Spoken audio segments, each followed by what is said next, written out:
3 বছরের প্রশিক্ষণ শেষে অফিসার হিসাবে কমিশন লাভের আগে সেনাবাহিনীর রীতি অনুযায়ী অনুষ্ঠিত হয় মনোজ্ঞ এই রাষ্ট্রপতি কুচকাওয়াজ। এবার এতে অংশ নেন 18 নারীসহ 191 জন ক্যাডেট।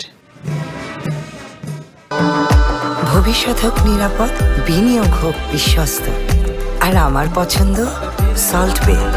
ওয়েলকাম টু সল্ট বে।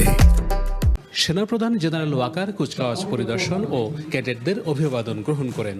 এ সময় নবীন অফিসারদের উদ্দেশ্যে ভাষণে দেশপ্রেমকে সবচেয়ে বেশি গুরুত্ব দেওয়ার আহ্বান জানান তিনি। তোমাদেরকে যে কোনো ধরনের চ্যালেঞ্জ গ্রহণের জন্য সর্বদা প্রস্তুত থাকতে হবে। সামরিক চেতনা ও মূল্যবোধকে সমুন্নত রাখতে এবং যে কোনো সিদ্ধান্ত গ্রহণের ক্ষেত্রে দেশপ্রেমকে সর্বাধিক গুরুত্ব দিতে হবে। সেনাপ্রধান সদ্য কমিশন পাওয়া অফিসারদেরকে প্রধানমন্ত্রীর শুভেচ্ছাও পৌঁছে দেন।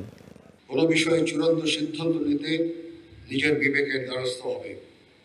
তোমরা ভুলে যাবে না, তোমাদেরকে গড়ে তুলতে দেশের খেটে খাওয়া মানুষের অনেক অবদান রয়েছে। 90তম দীর্ঘমেয়াদী এই কুচকাওয়াজে অংশ নেন 4 ফিলিস্তিনি সহ 7 বিদেশি ক্যাডেটও। এই প্রশিক্ষণ সমাপনী কুচকাওয়াজের মধ্য দিয়ে বাংলাদেশ সেনাবাহিনীতে যুক্ত হচ্ছে আরও এক দল উজ্জ্বল মুখ। লাল সবুজের পতাকাকে বিশ্ব দরবারে সমুজ্জ্বল রাখতে অগ্রজদের মতো তারাও জীবন বাজি রেখে কাজ করবে, এমনই প্রত্যাশা সকলের। কুচকাওয়াজ শেষে সোর্ড অফ অনার জয়ী খায়রুল সহ কজন কৃতি ক্যাডেটকে র্যাঙ্ক ব্যাজ পরিয়ে দেন সেনাপ্রধান। এ সময় অভিভাবকরাও তাদের সন্তানদের র্যাঙ্ক ব্যাজ পরিয়ে নবীন সেনা কর্মকর্তা হিসেবে বরণ করে নেন।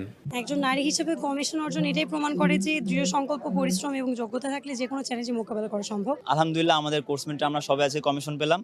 Today I got the commission. I'm feeling very good. আমি চেয়েছি আমার ছেলে যাতে এই দেশের সেবা করে। বর্ণিল এই আয়োজনে উপস্থিত ভারত, পাকিস্তান সহ বিভিন্ন দেশের ঊর্ধ্বতন সেনা কর্মকর্তারাও দারুণ উচ্ছ্বসিত। It's a player coming here to Bangladesh for the very first time. It's a privilege being here and also privilege having tipped an officer Abdullah.